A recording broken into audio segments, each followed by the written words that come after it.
Hello everyone, this is पूर्वा और ये video उन सभी स्टूडेंट्स के लिए है जो लोग सेंट जेवियर्स कॉलेज रांची का फॉर्म का वेट कर रहे थे, आपका ग्रेजुएशन हो या फिर पीजी के लिए। ठीक है, फॉर द सेशन ऑफ 2022।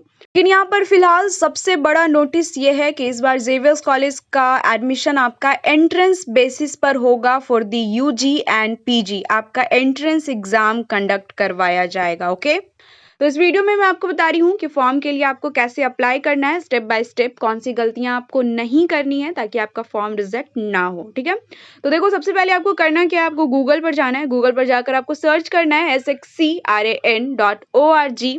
उसके बाद आपके सामने कुछ ऐसा आएगा, तो आपको उसके ऑफिशियल वेबसाइट को ब्राउज करना है। ब्राउज करने के बाद आपके सामने उसका पेज खुलेगा। पेज में देखिए यहाँ पर नीचे लिखा होगा रेड से online admission form apply online, तो आपको उसके ऊपर क्लिक करना है। क्लिक करने के बाद तुरंत से आपके सामने कुछ ऐसा पेज आएगा। ठीक है, तो इसमें आपका कुछ स्टेप बाय स्टेप जो है लिखा हुआ है। तो देखो ये बहुत इंपॉर्टेंट है, फॉर्म अप्लाई करने से पहले एक बार इसे आप लोग जरूर पढ़ लीजिएगा। फिलहाल तो मैं आपको बता दे रही हूँ। फर्स्ट में आपका download prospectus, online application instruction, UG programmes, documents required for online application form, programme fee, admission policy and reservation, उसके बाद cancellation of admission and refund. ठीक है, तो कोई भी स्टूडेंट हो, आप किसी भी कॉलेज का फॉर्म भर रहे हो, फॉर्म भरने से पहले आपको एक बार उस कॉलेज का प्रोस्पेक्टस वगैरह, कंडीशन, क्राइटेरिया, एलिजिबिलिटी वगैरह जितने भी चीजें होती हैं ना, आपको जरूर से पढ़ लेना चाहिए, जान लेना चाहिए। ठीक है, तो यहाँ पर मैं आपको बताती हूँ सबसे पहले, इसके बाद मैं आपको बताऊंगी आगे के वीडियो में कि आपको फॉर्म के लिए कैसे अप्लाई करना है, कैसे रजिस्टर करना है। तो फिर चलिए स्टार्ट करते हैं आपके सबसे मेन प्रोस्पेक्टस से। Prospectus 2022 of saint Xavier's college Ranchi, ये आपका पीजी और साथ ही यूजी अंडर ग्रेजुएट दोनों का प्रोस्पेक्टस सेम है। ठीक है, ये प्रोस्पेक्टस इसलिए इंपॉर्टेंट है क्योंकि इसमें आपका बताया गया है कि आप अगर कोई भी सब्जेक्ट से ऑनर्स या फिर पीजी करना चाहते हैं तो उसके लिए आप एलिजिबल हैं या फिर नहीं, क्या क्या क्राइटेरिया है उस सब्जेक्ट के लिए, कितना आपका परसेंट होना चाहिए। ठीक है, तो देखो स्टार्टिंग में जनरल इन्फॉर्मेशन में आपका यही बताया गया है कि आपका ग्रेजुएशन 3 साल का होगा, पीजी आपका 2 साल का होगा। आप लोग एक से ज्यादा कोर्सेज के लिए भी अप्लाई कर सकते हो, लेकिन जितने भी कोर्सेज होंगे वो सभी का आपका फॉर्म का अलग अलग फी पेमेंट लगेगा। साथ ही जिन स्टूडेंट्स का नीचे अभी जो मैं बताने वाली हूँ आपको क्राइटेरिया, अगर उससे आपका मैच नहीं करता है परसेंटेज, तो आप लोग प्लीज फॉर्म नहीं भरिएगा। फोर्थ में आपको बताया गया है कि अगर आप किसी एक सब्जेक्ट में फ्यूचर इन पास्ट आपका 12th या फिर ग्रेजुएशन के रिजल्ट में आप किसी सब्जेक्ट में फेल हुए हो या फिर आपका कोई कंपार्टमेंटल रिजल्ट रहा है, तो प्लीज आप लोग फॉर्म नहीं भरिएगा। और परसेंटेज ऑफ सीट्स जो है आपके कोर्सेज में वो रिजर्व है, यानी फिक्स्ड है। ओके, तो चलिए स्टार्ट करते हैं आपके क्राइटेरिया को लेकर। तो देखो सबसे स्टार्टिंग में आपका ग्रेजुएशन में आर्ट्स की बात करें, आर्ट्स के कोर्सेज की, तो English, Hindi, geography, history, political science और सोशियोलॉजी में आपका कोई भी सब्जेक्ट बैकग्राउंड इंटरमीडिएट में हो सकता है। आर्ट्स, कॉमर्स, साइंस तीनों में से आपका कोई भी हो चलेगा। बस आपका रिजल्ट जो एग्रीग्रेट टोटल जो है वो आपका 50% या फिर उससे एवब ही होना चाहिए। बाकी आप जो भी सब्जेक्ट चूज कर रहे हो उस स्पेसिफिक सब्जेक्ट में आपका 55% होना चाहिए। जैसे अगर आप हिंदी चूज कर रहे हो तो हिंदी में आपका मार्क्स 55 होना चाहिए। बाकी आपका टोटल परसेंट आर्ट्स में, कॉमर्स में या फिर साइंस में 50% होना चाहिए। ठीक है, तो ये आपका ये टोटल 6 सब्जेक्ट सोशियोलॉजी तक हो गया। इकोनॉमिक्स में बस यहाँ पर एक्सेप्शन थोड़ा दिया गया। देखिए इकोनॉमिक्स अगर आप चूज करते हो तो आपका साइंस हो, कॉमर्स हो या फिर आर्ट्स हो, कोई भी सब्जेक्ट हो सकता है, तीनों में एग्रीगेट 50% होना चाहिए। लेकिन यहाँ पर आपका एक्सेप्शन ये है कि आपका पेपर कोई भी एक मैथ पेपर होना ही चाहिए और मैथ में आपका जो है वो 55% होना चाहिए। तो अगर आप लोगों का इंटरमीडिएट में मैथ सब्जेक्ट नहीं रहा है, मैथ पेपर नहीं रहा है, तो आप लोग इकोनॉमिक्स का फॉर्म भरने के लिए एलिजिबल यहाँ पर नहीं हो। ओके, तो ये आपका ग्रेजुएशन का आर्ट्स का कंप्लीट हो गया। अब बात करें आपका साइंस डिपार्टमेंट्स की, तो देखो यहाँ पर फिजिक्स में और मैथमेटिक्स में, केमिस्ट्री में, बोटैनी में, जूलॉजी में और आपका जियोलॉजी में और साथ ही स्टैट्स में आपका सेम बताया गया है। यानी कि आपका सब में परसेंटेज जो है एग्रीगेट वो आपका 50% होना चाहिए। लेकिन आपका इंटरमीडिएट का बैकग्राउंड जो है वो सब में साइंस ही होना चाहिए। अगर आपका इंटरमीडिएट में साइंस था तभी आप physics, math, chemistry, botany, zoology, geology, stats में फॉर्म भर सकते हो।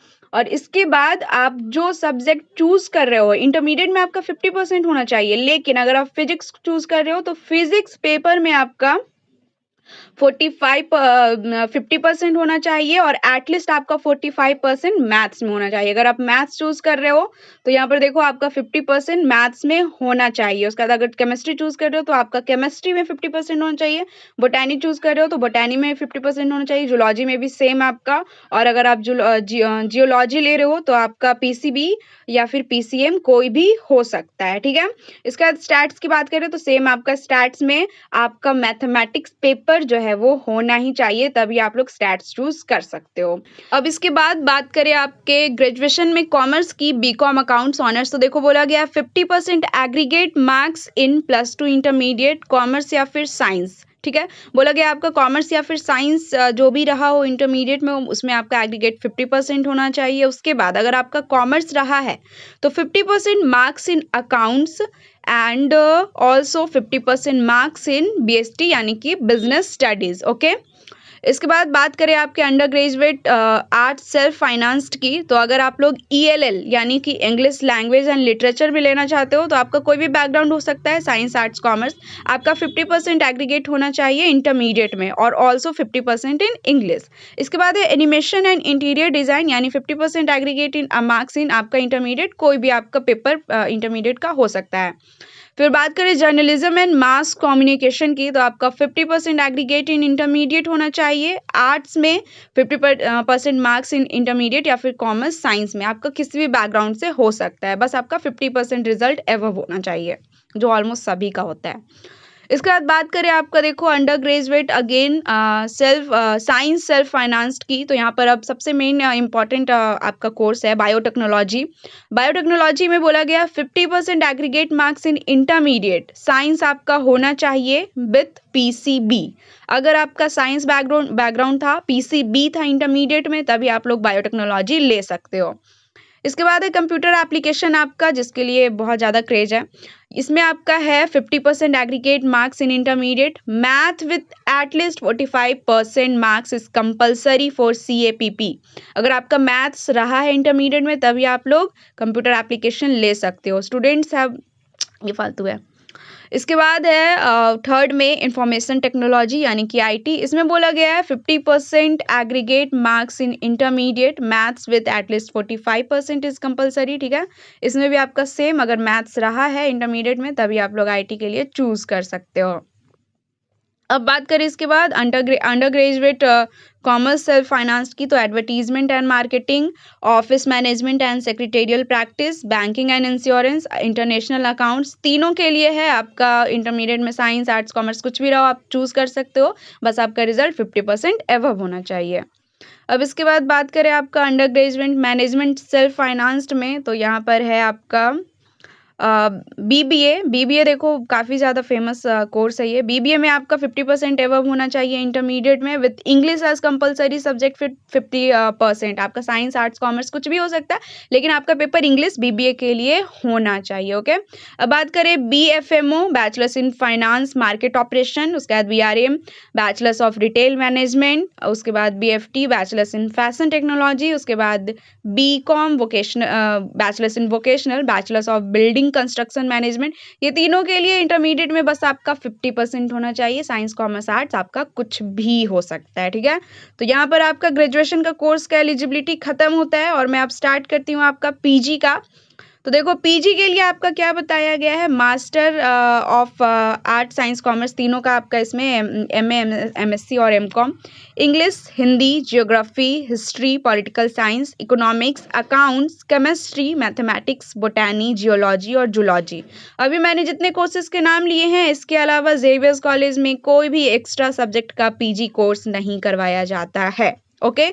तो इतना ही का है। बाकी क्राइटेरिया की बात करूँ तो देखो सब में आपका बताया गया 50% aggregate marks in graduation with English honours, 50% marks in subject opted for honours, ठीक है। इंग्लिश का अगर आपने लिया है तो आपका उसी सब्जेक्ट से ऑनर्स होना चाहिए, लिखा गया है। इसके बाद हिंदी की बात करें तो बोला गया है 50% aggregate marks in graduation with Hindi honours.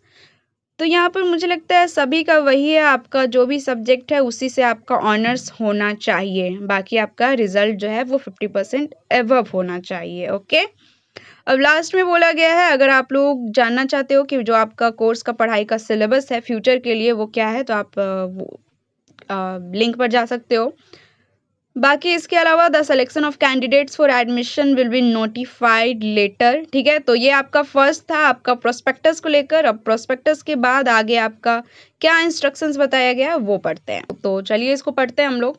तो इसे आपका देखो स्टेप्स फॉर एप्लीकेशन बताया गया है। सबसे पहले आपको रजिस्टर करना है जो एक ही बार होगा। पर्सनल डिटेल्स डालना है वन टाइम। एजुकेशनल डिटेल्स डालना है one time. Choose course and marks entry. A student may apply for one then other course, जो मैंने आपको बताया था। उसके बाद application fee payment is to be paid separately for each application, okay. उसके बाद print application form, okay, completed application form. इसके बाद बोला गया है beware of people posing as middle man. यहाँ पे बोला जा रहा है जितने भी फेक वेबसाइट्स हैं कॉलेज के अलावा उन सब से परहेज रखें, और जितने भी मिडल मैन हैं। All dates are tentative and subject to change. Any change in dates will be notified through only college website, ठीक है। तो देखो आपका एलिजिबिलिटी और क्राइटेरिया जो है वो आपका ऑलरेडी प्रोस्पेक्टस में बता दिया गया। अब हम लोग देख रहे हैं यहाँ पर कि documents required for online application form आपका क्या क्या है, ठीक है। तो सबसे पहले required document and information for online application form. आपके एप्लीकेशन फॉर्म फिलिंग के टाइम आपका जो डॉक्यूमेंट्स लगेगा वो नंबर 1 बताया गया। आपका एक ईमेल आईडी और फ़ोन नंबर चाहिए। ईमेल आईडी अगर नहीं होगा तो एक बना लीजिएगा, क्योंकि आपका उसमें ईमेल आईडी और ओटीपी और पासवर्ड वगैरह आएगा। नंबर 2 में आपका passport size colour photo with blue और white background showing both ears. ये आप लोग घर में भी खींच सकते हो अगर आपके पास नहीं है तो। नंबर 3 में 12 बोर्ड मार्कशीट, अगर नहीं है तो आप लोग 11th का भी मार्कशीट डाल सकते हो, ओरिजिनल या फिर आपका डिजिटल होना चाहिए। 4th में आपका caste certificate only for ST SC and BC1 and BC2 scan from original copy. अगर आप लोग क्लेम करते हो कि आप SC ST BC1 BC2 हो तो आपको कास्ट सर्टिफिकेट आपके पास होना चाहिए। उसके बाद अगर आप लोग क्लेम करते हो कि आप डिफरेंटली एबल्ड सर्टिफिकेट एबल्ड हो तो आपके पास उसका सर्टिफिकेट होना चाहिए, यानी कि ये विकलांग लोगों के लिए है। 6 में आपका baptism certificate only for Christians and Roman Catholic students, okay. उसके बाद है required documents at the time of admission. अब जो डॉक्यूमेंट मैं आपको बताने वाली हूँ ये आपका अगर एंट्रेंस निकल जाता है तो एडमिशन के टाइम में आपको चाहिए होगा। फर्स्ट है original 10th certificate showing name, father's name and DOB, आपके फादर का नाम उसमें और DOB होना चाहिए और आपका नाम। सेकंड में आपका college leaving certificate, migration certificate, ये आपको स्कूल या फिर कॉलेज से मिलेगा आपका प्रीवियस वाले से। थर्ड में आपका कैरेक्टर सर्टिफिकेट। फोर्थ में आपका 12th का बोर्ड का मार्कशीट जिसका आपके पास 2 जेरॉक्स कॉपी होना चाहिए। फिफ्थ में 12th का बोर्ड एडमिट कार्ड। 6 में आपका recent colour photograph, 2 stamp size, 2 passport size. 7th में आपका income certificate only for ST SC और BC1 BC2। इसके बाद एक caste certificate same SC ST BC1 BC2। उसके बाद लास्ट में आपका 9th का anti ragging declaration and undertaking, ये आपको कॉलेज जेवियर कॉलेज से ही मिलेगा, ठीक है।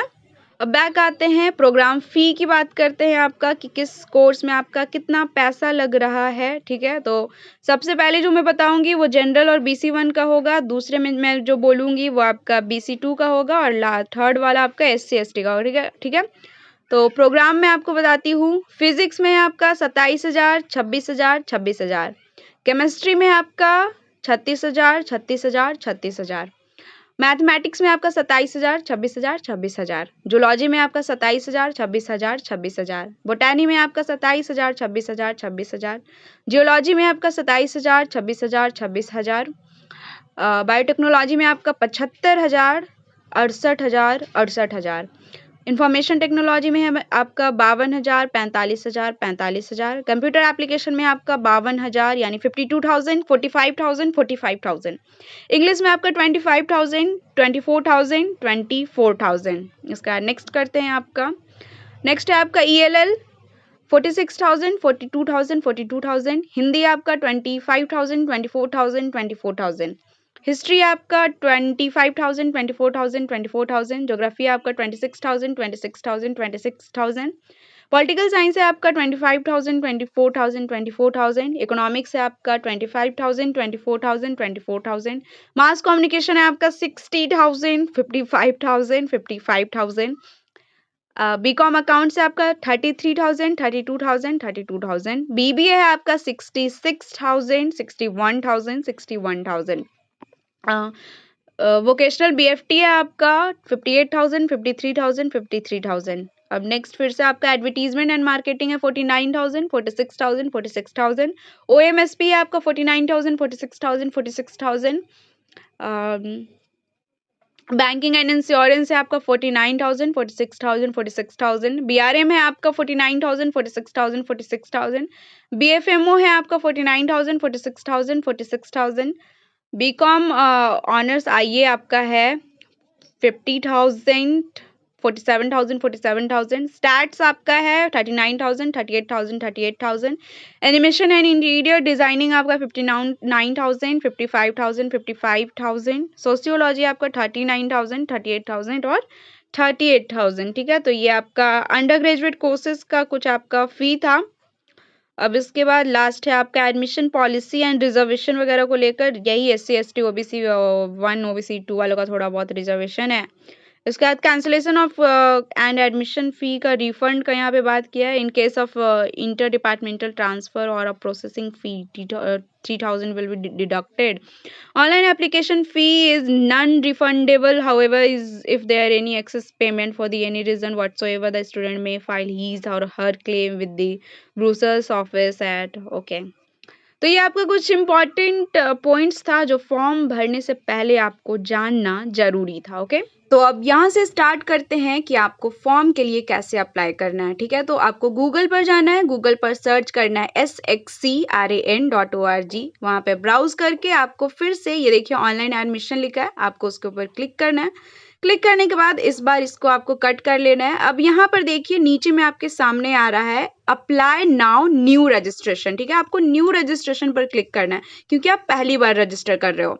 तो आपको न्यू रजिस्ट्रेशन पर क्लिक करना है। क्लिक करने के बाद आपसे सिंपल आपका name, email ID, mobile number, आप किस प्रोग्राम के लिए अप्लाई कर रहे हो, आपका एक पासपोर्ट साइज फोटो, आपको पासवर्ड क्रिएट करना है और कंफर्म कर देना। ठीक है, तो डिटेल्स डालने के बाद देखिए यहाँ पर नीचे में आपका क्राइटेरिया दिया गया है कि आपका फोटो का साइज क्या होना चाहिए। ठीक है, और आपका पासवर्ड एटलीस्ट 8 कैरेक्टर होना चाहिए, जिसमें आपका 1 लोअर केस, अपर केस और स्पेशल कैरेक्टर इंक्लूड होना चाहिए। तो ये सारे कंडीशन को देखते हुए एक पासवर्ड क्रिएट कर लीजिएगा और लास्ट में यहाँ पर सबमिट पर आपको क्लिक कर देना है। ठीक है, तो सबमिट पर क्लिक करते ही आपका ये रजिस्टर हो जाएगा और आपको यहाँ पर ऑप्शन दिया जाएगा, ऊपर में तुरंत से आ जाएगा सेव पासवर्ड। तो इसे सेव कर लीजिएगा ताकि फ्यूचर में लॉगिन करने में आपको ईजी हो। ठीक है, अब इसके बाद फिर देखो आपके सामने ऐसा ऑप्शन आएगा नेक्स्ट करके, और ये आपका रजिस्ट्रेशन नंबर है, इसे आप कॉपी करके कहीं सेव कर लीजिएगा। तो आपको इसके बाद यहाँ पर नेक्स्ट पर क्लिक करना है। नेक्स्ट पे क्लिक करने के बाद आपसे आपका कुछ जो है पर्सनल इन्फॉर्मेशन मांगा जाएगा, जैसे कि name, date of birth, father's name, mother's name, आपका कैटेगरी, सब कैटेगरी, रिलीजन क्या है आपका, साथ ही फिर आपके फादर कौन सा काम करते हैं, आपका बर्थ प्लेस, आपका आधार नंबर, आपका एड्रेस, आपका नेटिव प्लेस, आपके पास क्या क्या सर्टिफिकेट वगैरह, आपका ब्लड ग्रुप क्या है, आपका हॉबीज क्या है, ये सब। तो ये आपका पर्सनल इन्फॉर्मेशन है, बहुत सिंपल सा, ये सब आप लोग भर लोगे। आपका आधार कार्ड वगैरह जो भी है, तो ये सब आप लोग फिल करने के बाद फिर आपके सामने जो आपका ऑप्शन आएगा, आप आपका स्टेट, डिस्ट्रिक्ट वगैरह, इसके बाद फिर आपका फैमिली इनकम क्या है, आपका BPL कैटेगरी क्या है, इकोनॉमिक स्टेटस क्या है आपका, इसके बाद आप कौन से कैटेगरी में बिलोंग करते हो वगैरह वगैरह। इस तरह से आपका पर्सनल इन्फॉर्मेशन, फिर आपका गार्जियन या फिर फादर्स का कुछ इन्फॉर्मेशन मांगा जाएगा कि वो कहाँ रहते हैं, उनका इनकम क्या है वगैरह वगैरह एक्सेट्रा। तो ये सभी आप लोग बहुत सिंपल है, पढ़े लिखे हो, आप लोग खुद से पढ़ के भर लोगे। तो भर के फिर आपका जो लास्ट में ऑप्शन आएगा वो देखो एरोक्स मेंबर का मतलब यहाँ पर बोला जा रहा है कि क्या आपके गार्जियन या फिर पेरेंट्स सेंट जेवियर्स कॉलेज से ही पढ़कर पास आउट हुए हैं। तो इस तरह से आपको mobile number, address, pin code वगैरह डाल के लास्ट में आपके सामने है जो देखिए यहाँ पर आई हियर बाय पर क्लिक करके आपको सबमिट कर देना है। ठीक है, जो भी इंफॉर्मेशन है सही सही डालिएगा। उसके बाद सबमिट पर क्लिक करने के बाद नेक्स्ट आपके सामने जो है कुछ ऐसा खुलेगा। नेक्स्ट ऑप्शन में आपसे जो है आपका एजुकेशनल डिटेल मांगा जाएगा। ठीक है, तो आपको नेक्स्ट करना है। नेक्स्ट करने के बाद यहाँ पर आपसे आपका एजुकेशनल डिटेल मांगा जा रहा है कि आपका लास्ट एग्जाम इंटरमीडिएट कौन से बोर्ड से था, क्या आपका पासिंग ईयर था, आपका कितना नंबर आया था, आपका डिवीजन क्या था, आपका कॉलेज का नाम क्या था, अगर आपका स्कूल था तो आपका स्कूल का नाम क्या था। तो ये भी आपका पर्सनल डिटेल्स है, आपको फिल करके लास्ट में फिर से ये सेव जो ऑप्शन आएगा आपको इसके ऊपर क्लिक कर लेना आई हियर बाय करके। एजुकेशनल डिटेल्स के बाद आपके साथ आपको फिर से नेक्स्ट करना है। नेक्स्ट करने के बाद अब जो है आपसे आपका यहाँ पर देखिए आपका कोर्स का डिटेल मांगा जाएगा, ठीक है। अब ये बहुत इंपॉर्टेंट है, यहाँ पर देखिए ध्यान से देखिएगा 1 2 3 4 5 6 करके 6 आपका इंपॉर्टेंट डॉक्यूमेंट्स बताया गया है, ठीक है। तो यहाँ पर आपको करना क्या है, ये 6 जो डॉक्यूमेंट है जैसे जैसे नंबरिंग यहाँ पे किया गया है वैसे ये 6 डॉक्यूमेंट को आपको नंबर में अरेंज करके आपको एक पीडीएफ बनाना है। ये 6 डॉक्यूमेंट का एक सिंगल पीडीएफ बनाना है और उस पीडीएफ का जो साइज है वो 5 MB से एक्सीड नहीं होना चाहिए, ठीक है। तो आप पीडीएफ मेकर से बना के एक MB के भी एक कंप्रेसर वगैरह प्ले स्टोर से डाउनलोड कर लीजिएगा। उसके बाद फिर इसके कंडीशन के अकॉर्डिंग पीडीएफ को फिर देखिए आपको सब पर टिक भी मारना है, ऐसे लाइन बाय आपको क्लिक करके सब पर 1 2 3 4 5 करके क्लिक कर लीजिएगा। और क्लिक करने के बाद यहाँ पर देखिए चूज फाइल है, चूज फाइल में जाकर आपको वो पीडीएफ जो आप क्रिएट करोगे उसे अपलोड कर देना है, ठीक है। अपलोड करने के बाद आपको अपलोड डॉक्यूमेंट पर जाकर क्लिक कर देना है। क्लिक करने के बाद आपके सामने अब यहाँ पे देखिए व्यू डॉक्यूमेंट का ऑप्शन आएगा, आप व्यू भी कर सकते हो। उसके बाद उसी के नीचे आपका नेक्स्ट रहेगा। नेक्स्ट करने के बाद आपसे जो अब आपका है आपको कौन से कोर्स के लिए आप अप्लाई कर रहे हो वो पूछा जाएगा। सेलेक्ट प्रोग्राम में जाइएगा। अब जो आपको जो भी सब्जेक्ट चूज करना है वो चूज कीजिएगा। चूज करते ही आपका फिर से नीचे में आपका क्राइटेरिया बताया जाएगा कि ये क्राइटेरिया से आपका मैच कर रहा है या फिर नहीं। अब यहाँ पर फिर से एक बहुत इंपॉर्टेंट चीज आता है, आपसे यहाँ पर आपका जेनरिक पेपर पूछा जा रहा है। तो बहुत सारे स्टूडेंट्स को नहीं पता होगा कि जेनरिक पेपर क्या होता है। तो देखिए जेनरिक पेपर पार्ट 1 पूछा जा रहा है, जेनरिक पेपर पार्ट 2 पूछा जा रहा है। अब देखो आप लोग मानकर चलो पॉलिटिकल साइंस से ऑनर्स कर रहे हो, आप लोग जो जिस सब्जेक्ट से भी करना चाहते हो उसके अलावा कॉलेज आपको मौका देती है कि 2 और आप एक्स्ट्रा सब्जेक्ट पढ़ सकते हो, ठीक है। तो जेनरिक पेपर फर्स्ट में जो आप पेपर चूज करोगे वो आपको फर्स्ट ईयर में पढ़ाया जाएगा, और जेनरिक पेपर सब्जेक्ट जो आप दूसरा चूज करोगे वो आपको सेकेंड ईयर में पढ़ाया जाएगा। जैसे कि अगर आप पॉलिटिकल साइंस भी लेते हो ना, तो आपको देखो आपके सामने इतने सारे ऑप्शन दिए जा रहे हैं, आप इसमें से एक और सब्जेक्ट चूज कर सकते हो जो आप एक्स्ट्रा पढ़ सकते हो, ठीक है। तो आप लोग सोच समझकर आपका जो इंटरेस्ट है, जो गोल के अकॉर्डिंग मैच करे, वो 2 सब्जेक्ट चूज कर लीजिएगा फर्स्ट ईयर और सेकेंड ईयर के लिए। अब उसके बाद आपका एईसीसी का पेपर है, ये आपका मस्ट है। आप चाहे एईसीसी पेपर आपका या तो हिंदी में होता है या तो इंग्लिश में, तो आप हिंदी में या फिर इंग्लिश जो भी मीडियम के स्टूडेंट है वो सेलेक्ट कर लीजिएगा। नीचे में अब आपका इंटरमीडिएट का रिजल्ट के बारे में पूछा जा रहा है। सब्जेक्ट 1 क्या था, उसमें 100 में कितना आया, सब्जेक्ट 2 क्या था, 4 5 ऐसे करके टोटल कितने सब्जेक्ट हैं, आपका कितना कितना आया था, ऐसे करके आप लोगों को ऐसे इसमें भर लेना है। भरने के बाद आपको फिर से यहाँ पर देखिए नेक्स्ट कर लेना है सेव करके। सेव करने के बाद अब आपका यहाँ पर फाइनल स्टेप आ रहा है, ठीक है। फाइनल स्टेप आपका क्या है, फी पेमेंट का। तो आपको फी पेमेंट पर क्लिक करना है। फी पेमेंट में अब आप इधर स्क्रॉल करेंगे, देखिए पे एप्लीकेशन फी पर क्लिक करना है। इस पर आपको क्लिक करने के बाद आपका जो यहाँ पर फॉर्म का पैसा लग रहा है वो है आपका 900। आप एक्स्ट्रा कोर्स के लिए अप्लाई करते हो तो आपको फिर से 900 एक्स्ट्रा लगेगा, ठीक है। तो आपको लास्ट में जाकर पे पर जाकर क्लिक करना है, पे नाउ पर जाकर क्लिक करना है। पे नाउ पर अब आपके सामने UPI, debit card, credit card जो भी आपके अकॉर्डिंग कंफर्टेबल हो उससे जाकर आप लोग पे कर दीजिए। पे करने के बाद एकमात्र अब आपका जो एक्शन रह गया है वो ये कि आपका जो एप्लीकेशन फॉर्म होगा उसे किसी कैफे में या फिर आपके पास प्रिंटर है तो आप लोग उसे प्रिंट करके रख लो, ठीक है। तो ये आपका कुछ प्रोसेस था। मेरा तो मुंह दर्द देने लगा बोलते बोलते। मतलब ये आपका सिंपल सा प्रोसेस था, और कुछ दिक्कत हो तो आप लोग कमेंट बॉक्स में पूछ सकते हो। Thank you.